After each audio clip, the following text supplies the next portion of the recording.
nakura isaha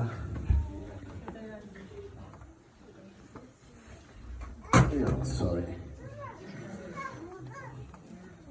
kugira ngo ntaza kuyitenguha ya ishyiraho ndayibona yes ndayibona rwose urwandiko rw'abaroma urwandiko Pawulo yandikiye abiroma turasoma igice cya 6 n'umurongo wa 6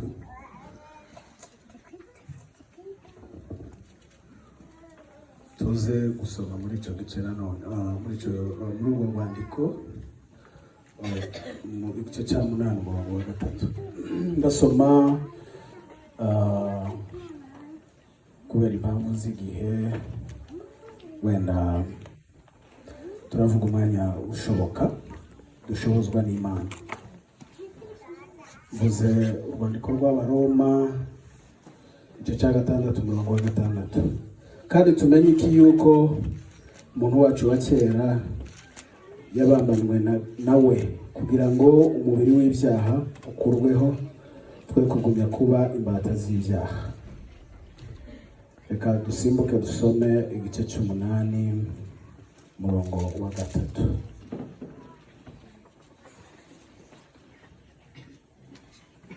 Igice c'8 umurongo wa 3 haravuga ngo kuko ibyo amategeko yananiwe gukora kubw'intege nke za kamere yacu Imana yabisohoje ubwo yatumaga umwana wayo ufite ishusho ya kamere y'ibyaha kuba igitambo cy'ibyaha acira ibyaha bya kamereho iteka kugira ngo gukiranuka kw'amategeko gusohozwe muri twe abadakurikiza ibya kamere y'umubiri ahubwo bakurikiza iby'umwuka. Tuvuge ngo amen. Amen. Nari gukomeza gusoma kuko ndabikunda ngo nsome cyane ni bishoboka mvuge buki. Nkuko babivuze mazina bayavuze nitwa Richard Ruganirwa Semariza iryo abantu bamenyereye ayo mazina yose mvuze nta ryanje ririmo yose barayanyitiriye nta ryanje ryihariye izina ryanje ryihariye ni Ruberwa ariko ntaho riba mu byangombwa icyo ni ikibazo ngirana n'ababyeyi banje buri gihe ariko ubu ngubu amategeko anyemerera kwitwa ubundi wembega izina ryanjye bwite ntimwabyumva Ruganirwa ni sogokuru Semariza ni sekuru wa Ruganirwa. Abazungu barabikunda cyane kwitirirwa amazina ariko njyewe simbikunda nkunda kwitwa izina ryanjye. Maze gukura nabajije ababyeyi banje impamvu menye uko kuri banitiririye abandi bantu nibwo bambwiraga ariko ngira ngo hari ni nkuko nikiza kuko ntabwo nari mboroheye bambwira ko nitwa Ruberwa. Na izina rya Richard nagiswe niga mu wa 3 wa segondere nigiraga ahantu mu wa 6 nigiraga ahantu kure no mu rugo amazina ya Semariza Ruganirwa akananira abazahirwa icyo gihe kandi ninjye witwaga amazina asa nkayo muri icyo kigo cyose bikabagora kuyavuga. Noneho umwarimu wanjye umwe anita iryo zina ndaryemera kugira ngo nayandise sinayemeye kugira ngo bikunde nyine bajye bampamagara biboroheye ubuzima bukomeza. Ntabwo ndi butinde kuri ibyo bintu uwo ni we nje kandi sinaje kwivuga muri ubwo buryo ariko igikomeye n'umwana w'Imana ni mwene so ari nayo mpamvu itumye mpagarara hano rwose. Ibyo amazina yanjye ntiyanzanaga hano iyo mvuka ntiyanzanaga hano ariko nzanywe hano bitewe n'uko navutse ubwa kabiri ari nacyo ngira ngo nganire nawe. Tuvuge ngo amen. Amen. Jewe na bagenzi banje dufatanije umuhamagaro dukorera muri adresse yitwa Imbaraga z'ubutumwa bwiza twazanywe n'impamvu zigera kuri 3 cyangwa 2. Impamvu ya mbere ni ugusangira ikimana dushize ku mutima, aribwo butumwa bwiza twitirirwa. Itorero ryacu ryitirirwa imbaraga z'ubutumwa bwiza, tugerageza gushyira mu ngiro icyo twitiriwe, kuko ntitucyitiriwe gusa ahubwo turagihamagariwe.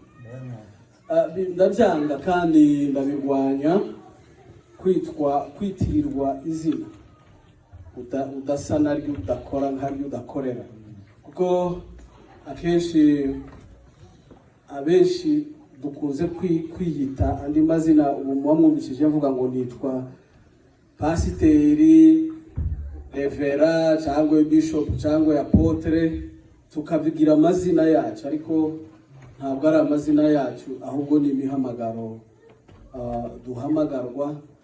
Ntekereza ko atari byiza kubihindura amazina, kuko akenshi iyo tubihinduye amazina tuba dushaka kudeviya insiguro yabyo. Amen. Ahubwo twakabaye tutabyiyitirira, ahubwo tukabikora, tugakora birya, kuko si amazina ni imirimo. Umurimo umwe muyo dukora niyo gusangiza abene data cyangwa se isi ubutumwa bwiza. Iyo niyo mpamvu ya mbere itugenza, kandi ubutumwa bwiza bwa Kristo. Ubutumwa bwiza bwakabaye buri ko buvugwa mu isi ititirirwa Kristo none, cyangwa se mu isi ivuga ko idafite Kristo. Kubera mwashobora kumbaza mutese ni ukubera iki ko mufite ubutumwa bwiza mwabujyanye aho butaragera, cyangwa mwabubwiye abatarabumenya. Kuba byitwa ko turi hano mu myumvire y'abantu bisigura ko twumva cyangwa se dusobanukiwe cyangwa se twemera ubutumwa bwiza. Ariko hamwe n'ibyo nza kuganira namwe, biraza kudufasha kumenya mu by'ukuri niba, kuko abantu ntibajya bakunda gusobanukirwa ko habaho itandukaniro ry'ubuzima bw'ubumana mu muntu no kuba yaba mu idini adafite bwa buzima bw'ubumana muri we. Muvuge ngo amen.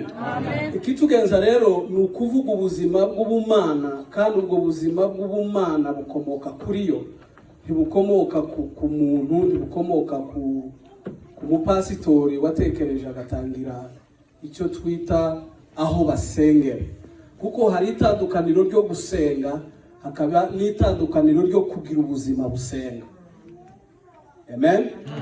Ibyo rero niyo mpamvu akenshi dufite umutwaro wo gusanga abavandimwe, tugerageze kuganira twumve niba dushobora kuba turi muri bwa buzima butangwa n'Imana bubonerwa muri Kristo Yesu, cyangwa niba dushobora kuba tubyagiye mu madini tukibwira ko twagezeyo.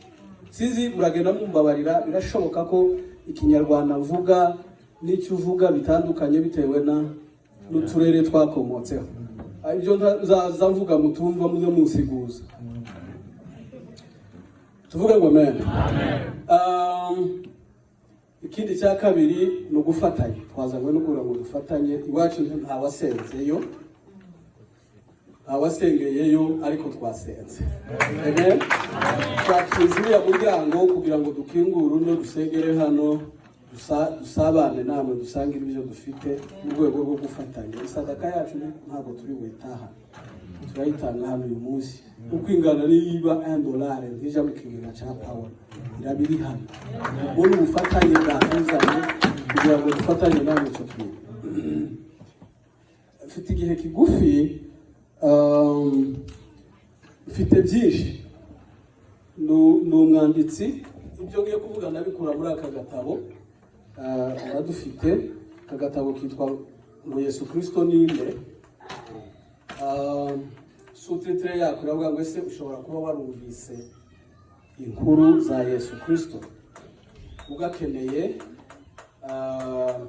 nidusoza amateraniro andebe ndadufite nkatungaye hariya mu modokari yanjye, yagafata gurisha $50, ariko uyu munsi ndatubahera kuri 30 ugashaka izo umurange ngo yasomyeho yumva kararyoshye, karimo ubuzima bw'ubumana. Ntabwo biri muno nabyize ku mashuri, narabihishuriwe hamwe n'ijambo ry'Imana nsoma umunsi ku munsi. Uwagakenera rero aze kundeba rwose, kandi ndatekereza ko ibyo natangiye mvuga birimo hano, kandi n'ibyo nsoza mvuga birimo hano. Ndatekereza ko kakubera umugisha ahari kahindura ubuzima bwawe uyu munsi. Bimwe nanditse cyangwa se nahishuriwe Bibiliya, soma Bibiliya, nasanze Bibiliya iduha ishusho eshanu bitugaragarizamo agakiza. Bitavuga ko hariho ubwoko butanu bw'udukiza. Yuda yaravuze ngo agakiza ni kamwe, abera bagahawe kangahe? Rimwe. Kugeza ryari? Ibyo tubyumva gutyo, ariko si ubuzima bwacu. Dutekereza ko agakiza ari ikintu umuntu yinjiramo mu gihe icyo ari cyo cyose yoshaka yogisohokamo, ariko ntitwumva ko icyo cyanditswe kivuga ko ari ikintu duhabwa rimwe ritazohinduka. Abera bagahawe rimwe kugeza. Rero muri izo shusho zirimo hano ndavuga mwimwe gusa. Harimo ishusho yo gupfa no kuzuka, harimo ishusho yo kuvuka ubwa kabiri, harimo ishusho yo kuba icyaremwe gisha, harimo ishusho yo gukebwa mu mwuka, hakaba n'ishusho yo kuvuka ubwa kabiri.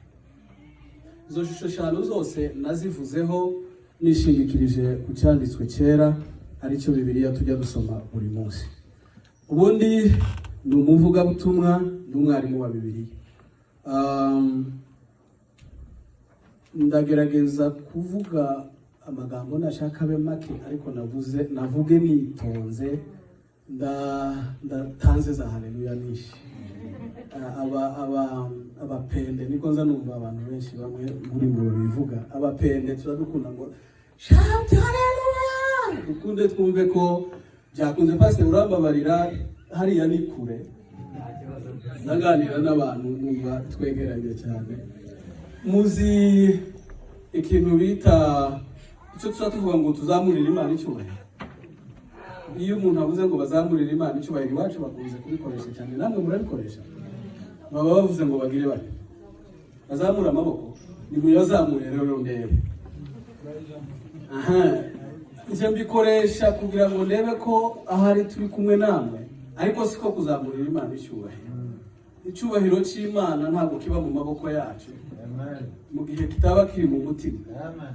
Burya idini rikunze kutwigisha ibintu bitari byo, kandi ukuri ni kumwe, ukuri ni ikinege, ni kugira impanga yako. Burya iyo akenshi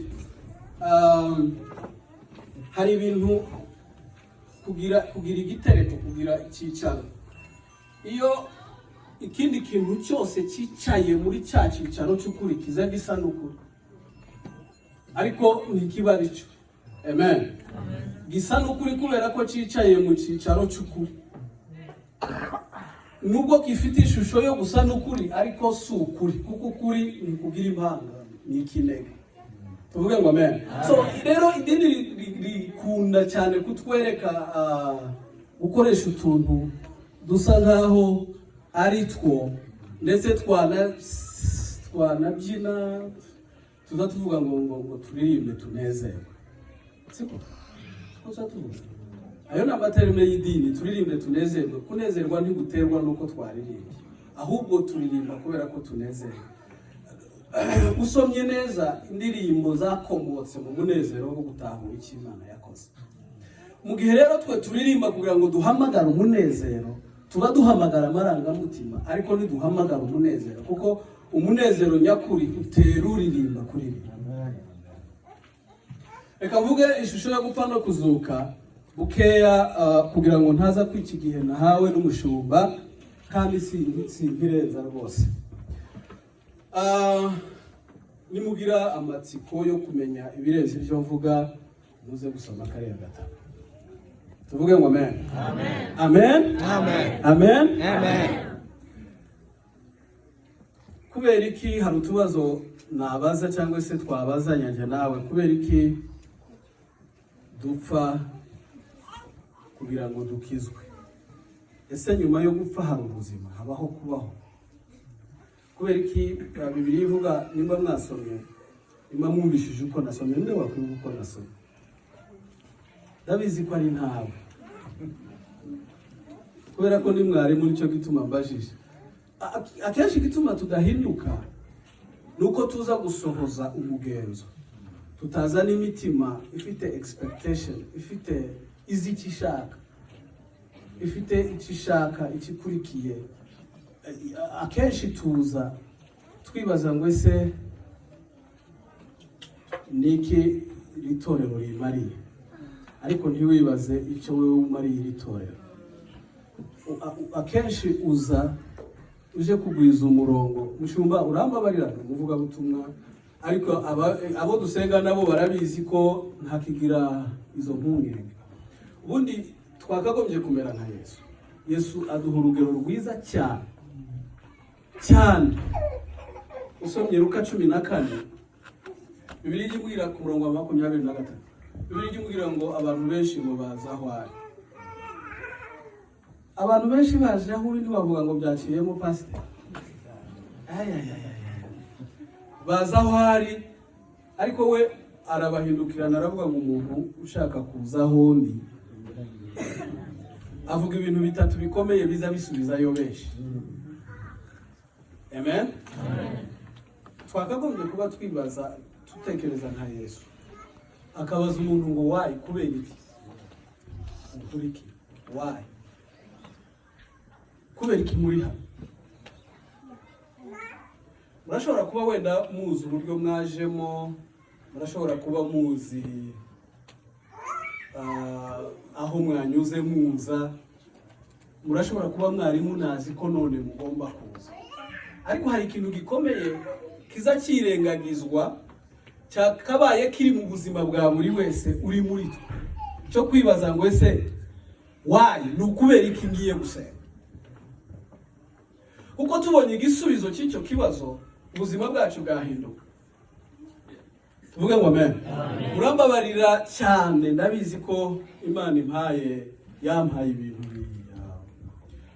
bigoye kumva muri iki gihe, kuko hari ibindi bisa no kuri byamaze kubakwa n'idini muri mwe, bigoye gusenya kugira ngo ukuri kubakwe muri twebwe, dukunde duhinduke. Amen. Mwazamura ibiganza nkareba ko bihaye bikunda. Hari igihe bidakunda cyane kubera ko ahari wenda ari bishyashya muri mwe. Ikindi cya kabiri, umuntu umwe nk'umuvandimwe, hari abantu benshi, hari imirimo tugira, abantu bakora imirimo imwe ibatandukanya, isa n'ibatandukanyije n'abandi muri sosiyete. Hari abantu nakiriye mu murimo ukora, umwana wabo umwe bukeye duhurira mu rusengero, umwana wabo umwe abwira nyina ngo mama, ngo nawe agira abana. Kubera iki? Wenda umurimo nkora urasa n'untandukanije na abona hakurya abapolisi. Hari umupolisi umwe wigeze kutubwira mu mahugurwa, aratubwira ngo natwe tugira ubuzima nk'ubwanyu, turi abagabo b'abagore bacu, turi ababyeyi b'abana bacu, dusangiye kubaho n'ubuzima. Muvuge ngo amen. Dusangiye kubaho n'ubuzima, wenda imirimo dukora mwumva dutandukanyije cyane, ngo ibe yaba impamvu yo kwibaza ngo nawe azajya gusenga, nawe azavuga ijambo ry'Imana, bene uko kuntu nawe agira abana, agira benshi. Ibyo tubitambuke, nari mbivugiye kugira ngo mwumve. Bibiliya yambwiye ngo semeni amen. Amen. Semeni amen. Amen. Icyatumye Kristo aza mu isi ntabwo ari ibintu byinshi, ni ikintu kimwe gusa, ni ukugira ngo umubiri w'ibyaha byacu ukurweho, ube aneanti mu gifaransa, usamburwe, upfe. Nababwiye ngo ndaganira nabwo ishusho yo gupfa no kuzuka. Amen. Kubera iki dupfa? kugira ngo dukizwe. Ukubera iki tubanza gute? Nari guhera kure, ariko muri uko kure ndavugamo amagambo make gusa. Muri Adamu sogokuruza dukuraho umubiri. Igice cya 5 cy'Abaroma cyababwira ayo makuru. Muri we twarazwe umubiri w'ibyaha. Amen. Nicyo cyatumye Pawulo yita uyu muntu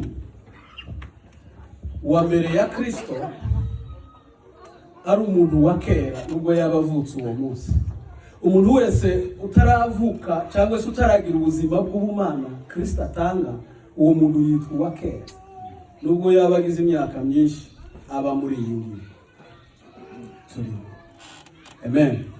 Kandi kikubwira kuko ubwo buzima tutarabugira nuko uko tubayeho bigutandukanye cyane nuko abisi babayeho. Kandi nicyo gituma imbaraga zo guhindura isi zidakorera muri twe. Amen. Twakabaye turi dufite ubwo bumana, dufite ubwo buzima bw'ubumana muri twe. Twakabayeho turi hose ubwo buzima bw'ubumana muri twe bugira abo buhindura.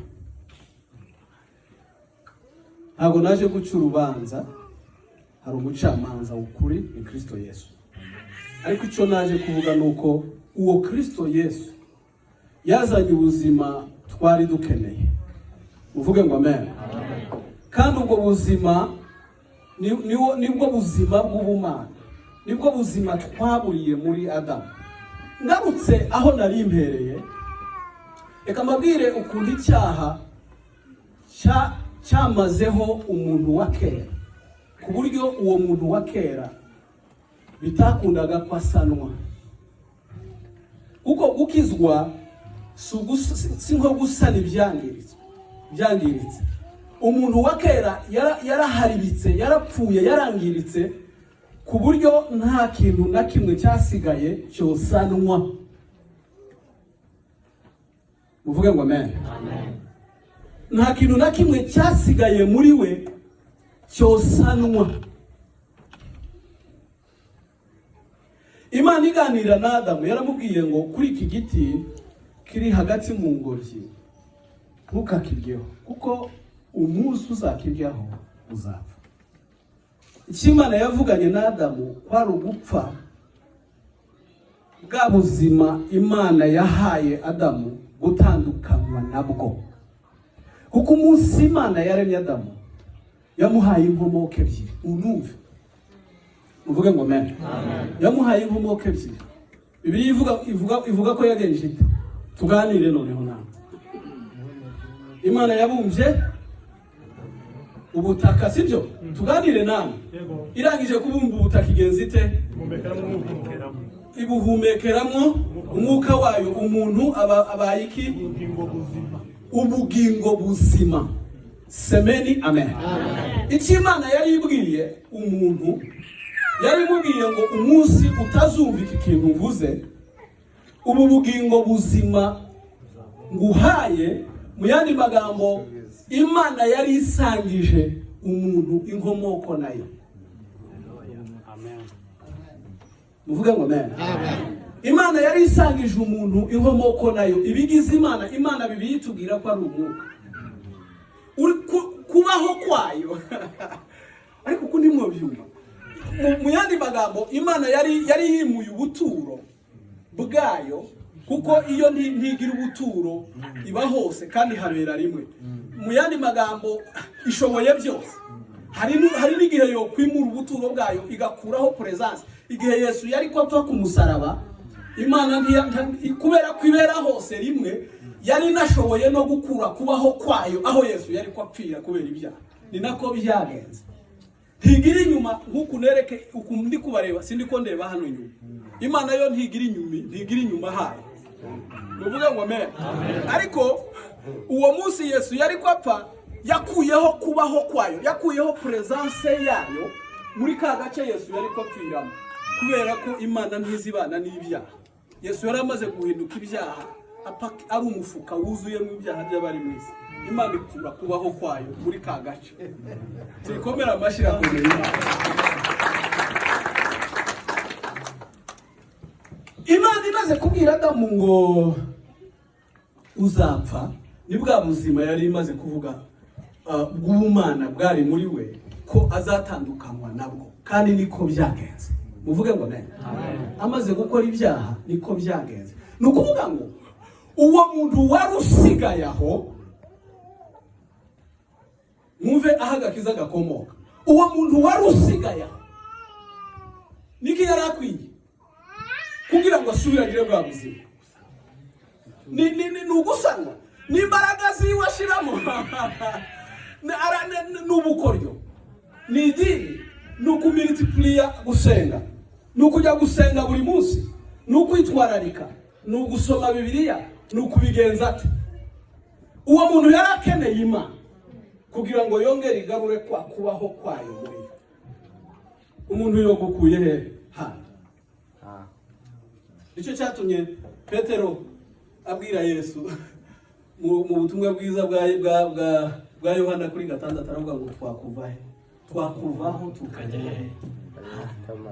Nta handi ubugingo buba. Ntibuba mu bantu. Nta handi agakiza kabonerwa. Muvuga ngo amen. Agakiza nikabonerwa mu byo dukora, my friends.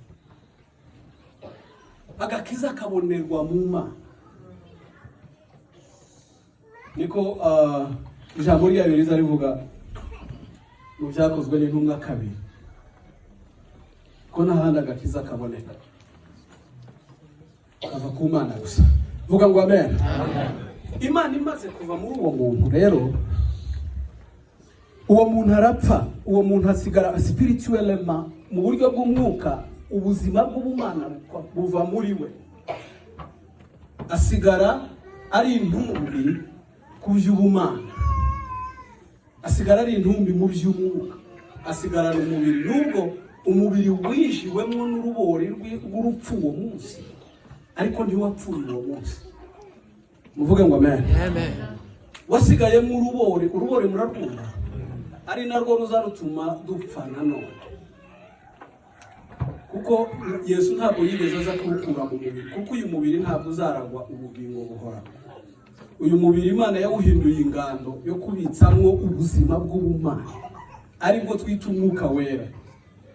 Ariko uyu mubiri uracyafite aho uhuriye n'isi n'ibyaha biyibamo. Sema amen. Uyu muntu rero kugira ngo akizwe, mu yandi magambo, kugira ngo asubiragire bwa buzima bw'ubumana, nuko abanza agakurwaho. Niko ijambo ryatubwiye ngo muvuge ngo amen. Nuko abanza agakurwaho, agapfa. Yesu yaraje kugira ngo umuntu wacu wakera akurweho. What happened? Niki cyakurikiyeho? Ese muri kunyuma? Abasore n'inkumi muri kuri za WhatsApp, abari kuri WhatsApp bazamura ibiganza mbere.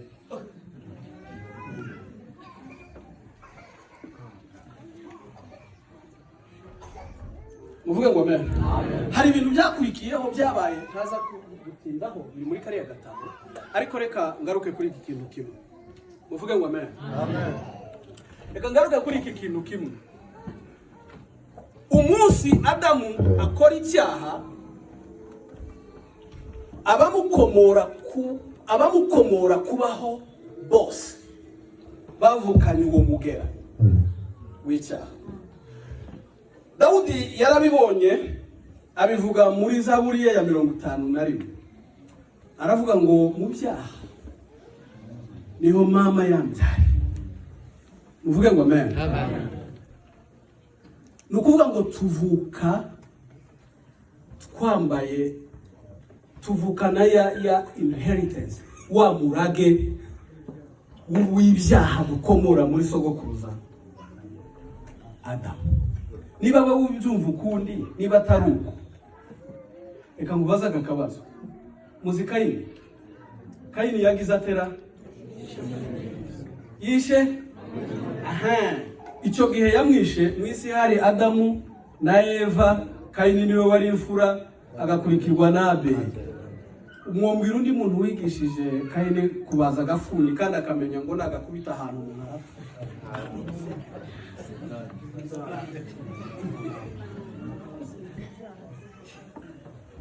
Ninde wamubwiye ko umuntu yopfa kwanza? Ninde wamubwiye ko byo gukunda ko umuntu apfa? Yabikuye yabimenye. Amen. Imbaraga z'icyaha mu muntu. Uwo muntu rero umeze uko kuntu byari gukunda ko asanwa. Byari ngombwa ko apfa. Kugira ngo uvuge ngo amen. Reka nangirize kuri aya magambo. Kugira ngo umuntu wacu w'ibyaha akurweho, twoye gukomeza kuba imbata zacu. Kuko uyu muntu wa kera nyuma yuko avuyeho ubuzima bw'ubumana bumuvuyemo, icyaha cyaraje kirima kiba umwami we. Noneho akaza akabaho adakora ibyo ashaka, akora iby'icyaha gishaka. Uyu muntu ntabwo yari umunyabyaha kubera ko yakoze icyaha, ahubwo yakoraga icyaha kubera ko ari umunyabyaha. Reka mbivuge muri ubu buryo. Umujura yitwa umujura ryari? Cyagihe yafashwe. Niba imyenda, cyagihe bafatanye imyenda nicyo gihe nabaye umujura. Nubwo atarajya kwiba aryamye mu buryo, ni umujura. N'uwo munsi ye nta nafite na gahunda yo kujya kwiba. Niwe. Nukuvuga ngo birya yakoze sibyo we, ahubwo icyamuteye kubikora nicyo we. Kuko twebwe bukuri nibarya bari muri twe, si bano bara. Nigeze mbaza abavandimwe dusengana, ndababwira ndi kuganira hejuru y'ishusho. Ndababwira ngo se pastor, ishusho yawe, ishusho wiyizimo niyo buzimo, niyo aba bantu bakoze. No.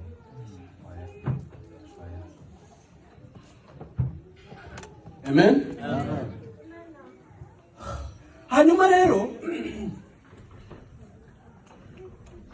Yesu araza kugira ngo uwo muntu ufite iyo kamere uteye bene ubwo buryo aveho. Uvuge ngo amen. Aveho ahehibagirana, ubuzima bwe bushire. Niburangiza gushira, uvuge ngo amen, ahambwe azikwe. Bigenda gutereka bigarure mu buryo mwumva. Yesu aba ari cyo gitumaza. Aza ayo magambo nayakozeho, aza ari isake, igunira, umufuka. Sake n'iconge ni Faransa. Hari abashobora kubaga bumva ko navuze inkoko.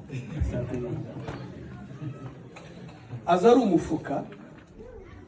Urwandiko igice c'8 niko cyatubwiye, cyavuze ngo ibyo amategeko yananiwe gukora. Bidatewe nuko amategeko yananiwe cyangwa ari mabi adakwiye, ngo bitewe n'intege nke za kamere ya wa muntu. Amen. Imana umva uko yabishohoje. Amategeko yananiwe, Imana ngo ibisohoresha kuduha umwana wayo. Aza yambaye kamere y'ibyaha kugira ngo muri wa mubiri wa kamere y'ibyaha ihaniremo ibyaha by'abari mu isi. Umva, muvuge ngo amen. Icyatumye Kristo anyura muri Mariya gutira umubiri kwari ukugira ngo muri wa mubiri w'ibyaha Yesu atiriye, Imana iwuhaniremo iby'isi yari ikwiriye guhanwa, wa muntu aveho. Mwumva uko byagenze kugira ngo dukizwe. Muvuge ngo amen. Kandi nacyo gituma abantu badatekereza imbaraga z'agakiza ku buzima bwabo, bakaba babayeho mu buzima bwa cheap salvation, agakiza gahendutse ka beyi rahisi. Agakiza kacu ntabwo ari aka beyi rahisi. Umva ukuntu gakomeye. Yohana ku karwa ka Patimo, muzamusoma ibyahishuwe, amaze kwerekwa ibiri mu isi, Bibiliya yarambwiye ngo yumvishije ijwi ribaza ngo ese ninde watugendera kugira gute gucungura bariya abantu. Yohana ngo areba mu ijuru arabura, ndamukumva bakorari bari arabura, yes, arabura mu isi ngo kubera iki yabuze mu ijuru, munsi y'isi mu nyanja ngo nyamusoma ngo habuze uwari kuza, habuze umuntu, habuze bamarayika ko bari ibihumbi bitabarika, habuze umeze yego. Bibiliya ivuga ngo habura wari ukwiriye, no kuvuga ngo wari weneje condition z'ikimana yasabaga kugira ngo umuntu acungurwe. Muvuge ngo amen. Ngo Yohana arabwirwa ngo wirira dore, muvuge ngo amen. Wirira dore hari umuntu, hari uweneje ibisabwa kugira ngo umuntu acungurwe. Muvuge ngo amen. Kandi nico gituma Yesu kwitanga kwe kwateye Imana gutera inoni. Imana iravuga ngo mbonye igitambo gikwiriye, nari nkeneye kugira ngo Richard n'undi bacungure. None kuva uyu munsi urwandiko rw'Abaheburayo 10:18 ntihakicongeye kubaho gutambira icyaha igitambo, kuko igitambo icyaha cyari gikeneye cyarabonetse. Yesu yambara umubiri kugira ngo akumanyirizemo. Kumanya murabyumva ni Kinyarwanda mwumva nawe, no kugira guhurizamo. Iwacu babyita gukumanya, no kuvuga ngo kujo gukumanya kujo yiningisha. Muvuge ngo amen. Imbaraga zikurura mu gitambo cya Kristo Yesu harimo imbaraga zikurura icyaha naho cyaba cyihishe hehe. Ubundi umutima w'umuntu ugira ibyumba biruta umubare wabarwa mu mibare ibaho, ariko imbaraga z'igitambo cya Kristo ziza zigeraho ibyaha byose bikorerwa, kandi izo mbaraga zigakurura bya byaha kandi zikabikurura zibyirozamwo kugira ngo Imana ibone uko ibihuriza hamwe, ibihondere hamwe muri Kristo Yesu. Uvuge ngo amen. Sema amen. Arafite kuvuga ibintu byinshi, ariko Kristo yaraje bavandimwe kugira ngo ubuzima bw'ubumana twaburiye muri Adamu bituma yitwa Adamu wa kabiri, ari nawe muntu wa nyuma ukomokwaho n'ibyaremwe bishya biremerwa muri we. Ubwo yazukaga, ubwo yapfaga, ni wa muntu wa kera yari yishe. Kugira ngo wa muntu wa kera asubire agire ubuzima ntibyari gukunda, azukana umuntu musha, kuko niwe muntu wa kabiri, Adamu wa nyuma ukomokwaho n'abantu bari muri we. Muvuge ngo amen. Baremewe muri we, bafite gutekereza kwe kandi bafite ubwo buzima bahabwa na Yohana. Yaravuze mu gice cyiwe cya Yohana wa mbere, aravuga ngo ufite uwo mwana afite ubugingo. Ubwo bugingo rero twaburiye muri Adamu, haje Adamu wa kabiri ari we Kristo Yesu atuzaniye burya bugingo bw'ubumana twaburiye muri Adamu. Muri we rero nimwe dufite ubwo bugingo no kubaho no guhumeka. Niko Pawulo yavuze abwira Abanyatene. Oh God, reka senga Imana, mwanya wanje washize. Ugize neza Mana, turagushimiye kuko waduhaye Yesu. Yesu wamuduhaye